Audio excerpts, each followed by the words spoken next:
Why does this unattractive girl still reside in her parents' house? It's quite bothersome. Could you kindly vacate the premises immediately? You clearly don't belong here. Pack your things and return to your parents' house. About a month after my husband passed away, I found myself living with and caring for my mother-in-law. These harsh words were directed at me by two individuals. Did I do something wrong? I've been contributing by paying $3,000 a month for rent.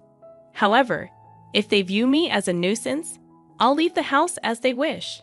A month later, an apology came from my mother-in-law, tears streaming down her face. But apologies alone won't resolve the issue.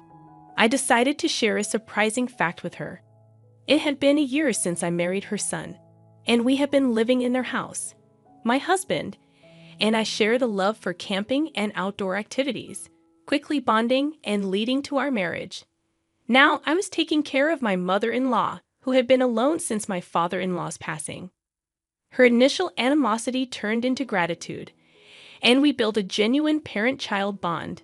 My husband and I had a decent income, and we were giving her $3,000 a month as rent. Despite this, financial troubles arose. My sister-in-law, who didn't live with us, began making frequent demands for money. I intervened when she asked for financial help, suggesting ways to cut expenses instead. My husband, realizing the need for his sister to become more self-reliant, firmly advised her to stop depending on their parents. This created a rift, but my sister-in-law reluctantly changed her behavior regarding money matters.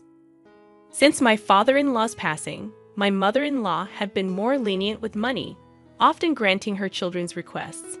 However, it became apparent that my sister-in-law was exploiting this generosity, demanding larger sums of money. Taking charge of the family's finances, my husband managed the situation. One day, as I went to work, he wasn't feeling well and had gone to the hospital in the morning. At first, I believed it was just a common cold, but during lunch, my husband called, revealing that it wasn't just a cold. They had discovered cancer. The tests indicated that it was quite advanced, and I was told I had approximately a year left to live. His shocking words rendered me speechless, and panic set in as my thoughts froze. After standing still for a while, reality hit me hard, and I rushed to the hospital where my husband was. At that time, my husband still had enough strength to converse normally, but as the treatment continued, his strength diminished. After 6 months, he could hardly talk. 7 months later, struggling to breathe, my husband tried to convey something important to me. The content of his words was surprising and left me in shock. I spent several days absorbed in those thoughts, but a week later, my husband passed away. I couldn't believe it. I couldn't grasp what was happening. However, after his passing, I was busy with a funeral week and settling his affairs. Days passed, and just when I thought I could finally start coming to terms with my husband's death, an unexpected incident occurred. I have something to talk about. Is now a good time? My sister-in-law asked. Of course. What would you like to talk about? How much did you hear from my brother? Actually, I heard that a spot opened up in a very popular nursing home that's hard to get into. Why don't we consider admitting Mom there? My brother is no longer here, and taking care of that old lady must be a hassle for you, right? My sister-in-law's smirk about this topic made my heart clench. To bring up such a topic right after my husband's death, but looking into her eyes, I could tell she was serious. This house is too big for just that old woman. Don't you think it's a waste if my family and I live here? You can live alone without any worries. I think it's the best choice for everyone. While my sister-in-law didn't say it explicitly, her remarks gave the impression that she had been eagerly awaiting my husband's death. The way she trivialized my husband's death and her disdainful attitude towards my mother-in-law, I couldn't tolerate it anymore. I appreciate your suggestion, but I have no intention of doing such a thing. I plan to continue living with my mother-in-law, taking my husband's place. When I firmly declined, my sister-in-law left the house in a bad mood. Originally, it seemed she viewed my mother-in-law as a convenient source of money, so her attitude was not surprising. However, I was honestly shocked by her blatant actions. Nonetheless, I had no intention of letting my sister-in-law have her way, nor did I plan to put my mother-in-law in a nursing home. But an event a week later shook my resolve. Upon returning from work, I found my mother-in-law glaring at me angrily, and my sister-in-law smirking beside her. "I'm disappointed in you. I want you to leave this house. How dare you plan to put someone in a nursing home without consulting? What are you trying to do, take over the house?" "No, that's not my intention." "What do you mean? Why don't you just be honest? It was your proposal, wasn't it? You said to put Mom in a nursing home and sell this family home, and suggested we split the sale proceeds, didn't you?" "I never said such a thing." Shocked by this unexpected betrayal, I struggled to speak, but managed to express my thoughts. I was genuinely taken aback, completely unprepared for such forceful tactics just because things weren't going her way. The pain and sadness enveloped me as my mother-in-law looked down on me as if I were worthless. "I don't consider you family anymore. Please leave this house right now," she shouted at me with rage on her face. It seemed my mother-in-law had no intention of listening to me. "Understood. If that's what you want, I'll leave as you wish," I responded. Perhaps my sister-in-law had influenced her, but this was a clear betrayal for me, as I had decided to continue caring for my mother-in-law in place of my husband.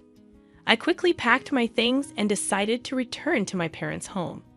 I needed to find a new place to live and had a lot to do, but being kicked out by my mother-in-law deeply hurt me, so I decided to rest at my parents' home for a while.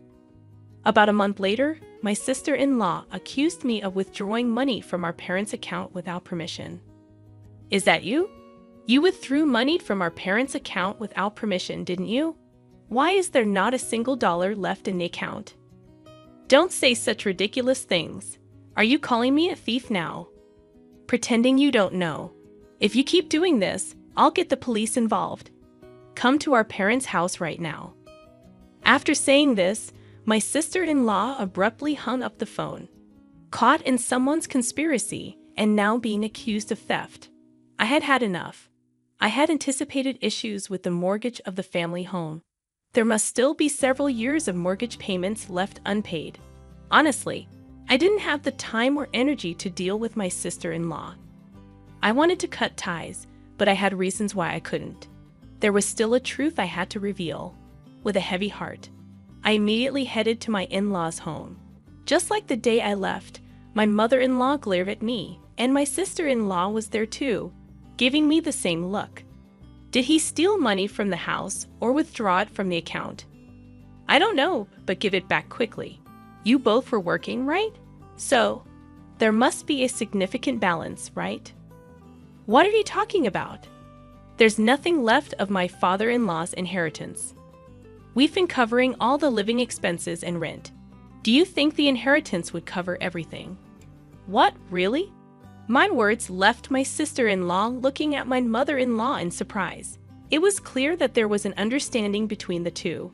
My mother-in-law knew that we had been financially supporting the family home, but she probably thought that my father-in-law's inheritance was sufficient for a while. However, the actual situation was quite different. Maybe in this situation, isn't my mother-in-law the victim? Mother-in-law, it was your daughter who was misusing father-in-law's inheritance, wasn't it? At that moment, my mother-in-law's expression changed dramatically. There was an air of confusion, as if she couldn't grasp what I was saying. But I never lied to deceive others. The attitude of my sister-in-law made it clear that what I was saying was true. Her expression changed the moment the inheritance was mentioned, even though she had been glaring at me sharply before.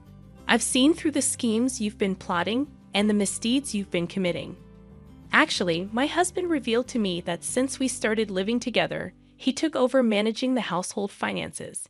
He noticed a significant decrease in the inheritance supposed to be received by my mother-in-law, and he found it abnormal.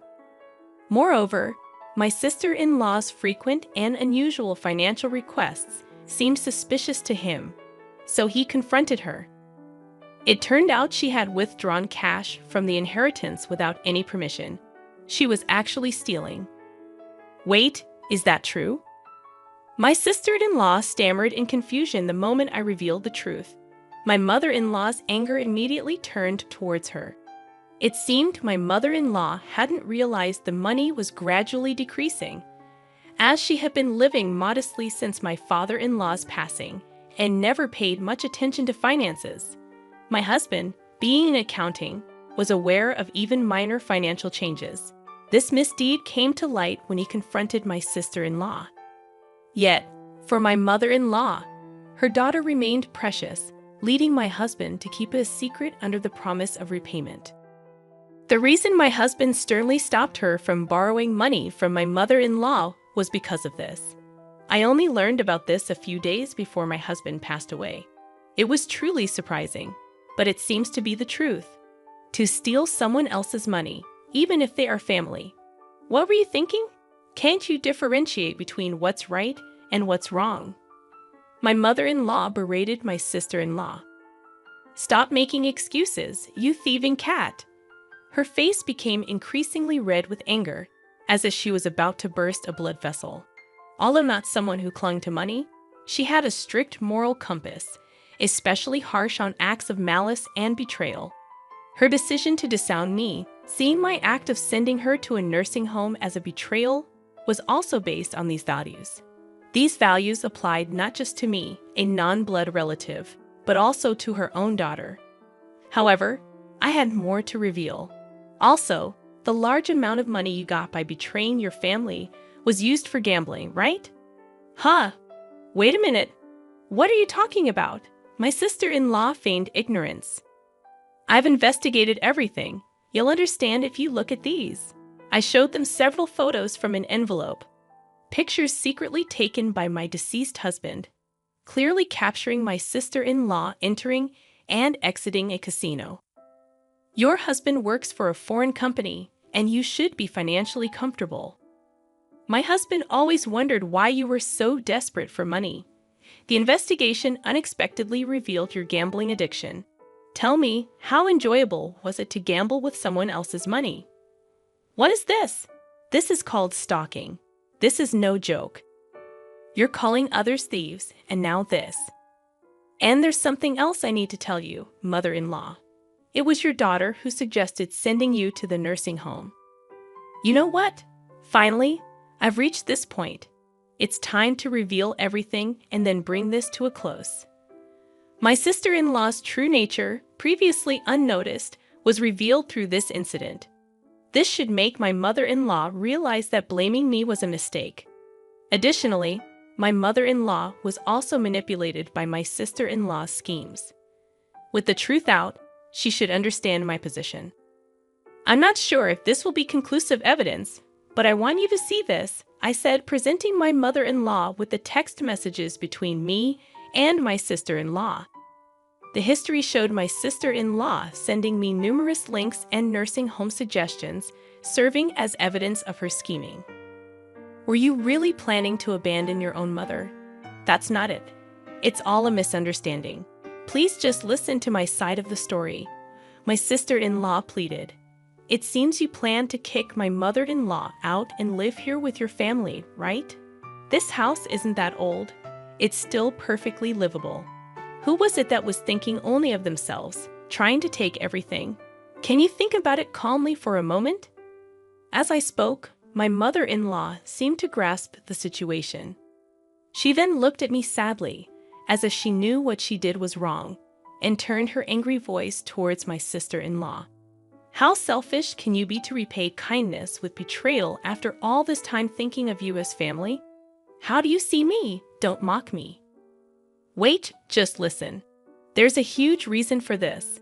At that moment, a loud noise echoed from the hallway, and footsteps followed as my sister-in-law's husband entered the room. Sorry I'm late. Got caught in traffic. It's okay. Oh, mother-in-law, I hadn't told you yet, but I asked him to come. I left the house key open so he could enter any time. Surprised by the sudden appearance of my sister-in-law's husband, both were taken aback. I explained the situation, and they quickly understood this issue wasn't just between me and my mother-in-law. It also affected my sister-in-law's husband. My sister-in-law's husband could easily access his salary and savings, raising further suspicions as she had been embezzling my mother-in-law's money. I had spoken to him in advance and arranged for him to hear the conversation via phone. I've been listening from the start. Enough with the excuses. Just admit your mistakes already. That's despicable. But what you've done is a serious crime. I was shocked when I checked the bank account earlier. It was a big mistake to let you manage our finances. The atmosphere froze in an eerie silence due to the incredible anger of my sister-in-law's husband. Having said all I wanted to say, I decided not to intervene further and just silently watched my sister-in-law's husband lecture her. His reprimands were so intense that it made me tremble just watching, but I didn't feel bad for her at all. I only thought about ensuring she repays the money, and that she shouldn't assume this would be the end of it. The lecturing continued for a while, and eventually, she knelt down to apologize to both me and my mother-in-law before leaving. According to my sister-in-law's husband, he had left the management of their household finances entirely to her, thinking they were saving and increasing their savings by cutting back on expenses. However, it turned out she was gambling away all the money saved. As her gambling intensified, she eventually incurred debts on her credit cards and began stealing money from my mother-in-law to pay it off. The total amount she owes from various sources is now more than what she has stolen from her husband and mother-in-law. Her husband, upon learning about this, decided to divorce her but plans to make her work to repay the full amount for the money she stole and the child support she misused. Until then, he had no intention of divorcing her and was constantly monitoring her behavior, hoping for her to change herself. It seems tough days are ahead for my sister-in-law. Later, my mother-in-law apologized to me for the misunderstanding, and we still meet for tea about once a month. Now that my husband has passed away, I want to maintain a good relationship with her, the mother who gave birth to him, and support her to the end.